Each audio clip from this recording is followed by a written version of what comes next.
इसका कोई आवश्यकता नहीं, लेकिन है इसका आवश्यकता ये है आपके दिनचर्या को सुधारने के लिए मंदिर है, मस्जिद है, गुरुद्वारा है, ये सभी जगह अपना दिनचर्या सुधर जाए, अपना दिनचर्या कभी भी खराब नहीं हो, इसीलिए मंदिर आदि का जगह आवश्यकता है। मंदिर में जाकर के भगवान का उपासना करना चाहिए, ध्यान लगाना चाहिए, मनन करना चाहिए, सेवा करना चाहिए, चिंतन करना चाहिए, तभी मंदिर से भी फल प्राप्त हो जाता है, नहीं तो मंदिर से प्राप्त होता नहीं है कुछ भी।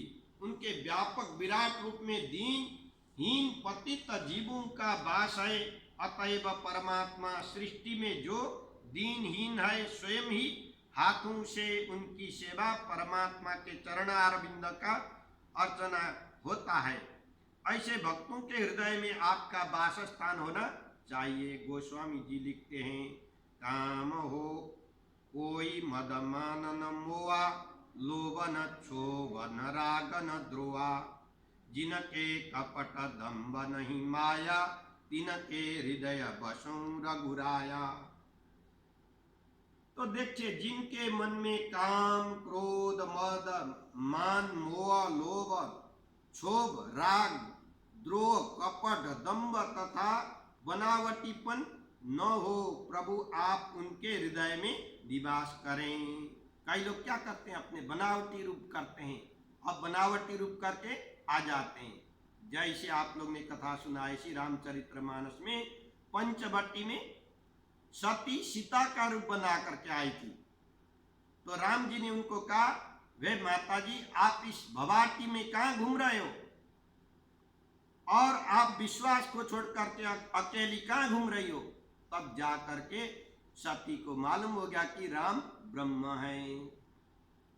तब जा करके उन्होंने विश्वास किया कि राम ब्रह्म स्वरूप है, इसलिए उन्होंने मानव का रूप केवल लीला करने के लिए धारण किया हुआ है।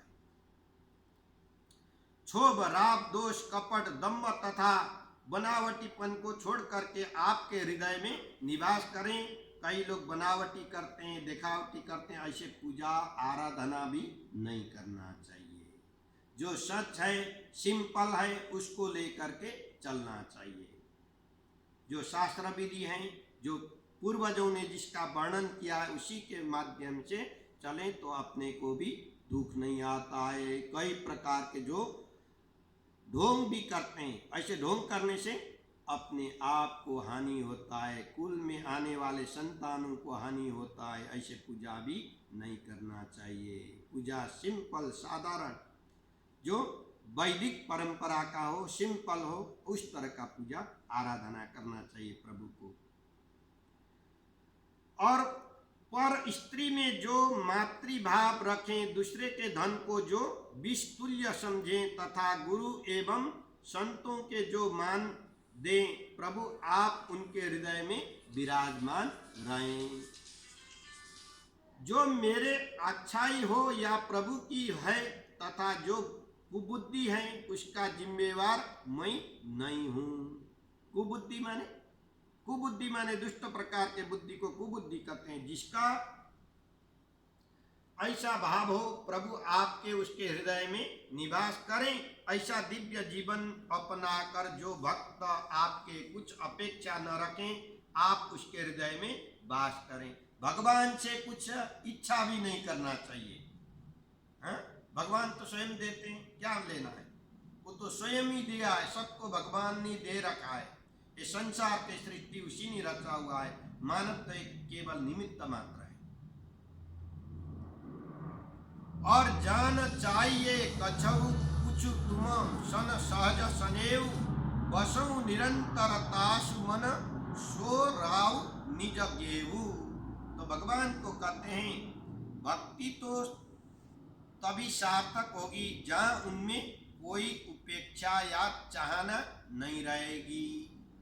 अर्थात भक्ति उसी को कहते हैं जो निर्माल्य भक्ति, कोई उपेक्षा भी नहीं करे, इच्छा भी नहीं करे, किसी वस्तु का इच्छा भी नहीं करे, ईश्वर का ध्यान चिंतन करते करते जाएं तो वही एक दिन आपको अवश्य देता है। क्योंकि कर्म के फल भगवान लेता भी नहीं है, आपके कर्म का फल भगवान लेता नहीं है, लेकिन मनुष्य क्या मानता है, मेरा कर्म का फल भगवान लेता है। नहीं लेता है भगवान।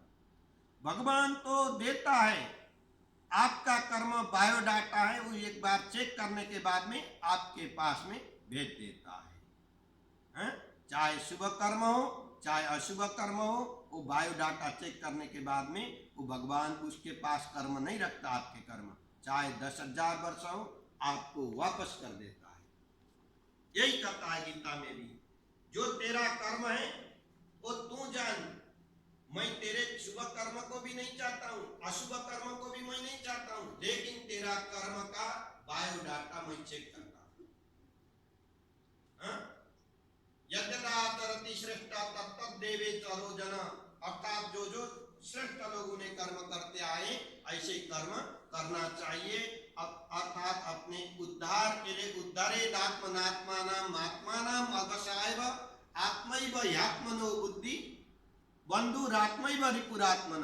अर्थात अपना उद्धार करना हो तो स्वयं करना चाहिए, दूसरे का भरोसे में भी नहीं चलेगा।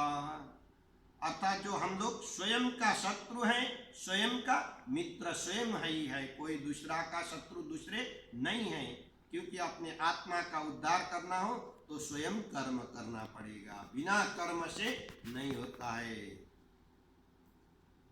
कर्मण जायते जंतु कर्मणैव विपद्यते, सुखम दुखम भयम क्षेमम कर्मणैव विलीयते। कर्म में जाकर के वो विलन भी वही उसी में होते हैं और कर्म से ही वही चीज उत्पन्न हो जाता है।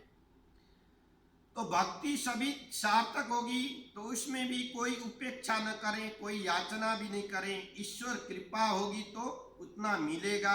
ईश्वर का दिया हुआ है, ईश्वर का संसार है, ईश्वर का सृष्टि है। हम लोग तो केवल यहाँ मेहमान के तरह कुछ समय के लिए हैं। रिटर्न टिकट बना हुआ है सबका,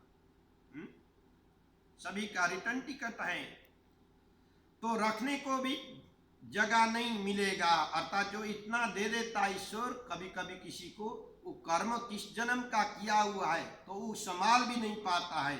और सामान्य लोग सकाम भक्ति करते हैं किंतु संत का ऐसे भूमिका नहीं है। सकाम भक्ति में शांति नहीं है, सकाम भक्ति में शांति नहीं है।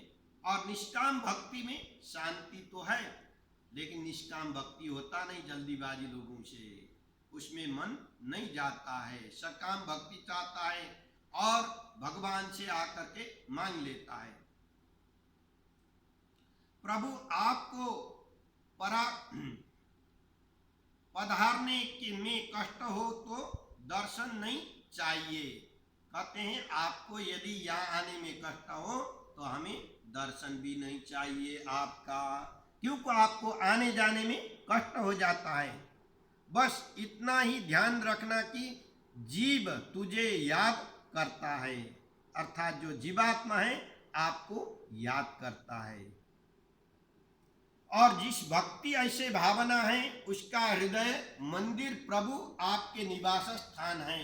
जो भक्ति अर्थात जो उसी भक्ति के अंदर जो शक्ति आ जाती है तो उसके शरीर के अंदर ही मंदिर बन जाता है, वही उसका मंदिर है।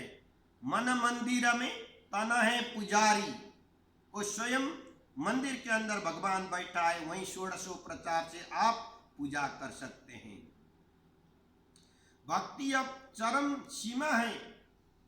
मुनिवर इस प्रकार से अध्यात्म जगत के अनेक सुंदर स्थान बताएं, अंत में लौकिक स्थान बताते हुए कहते हैं चित्रकूट गिरि करहु निवासु।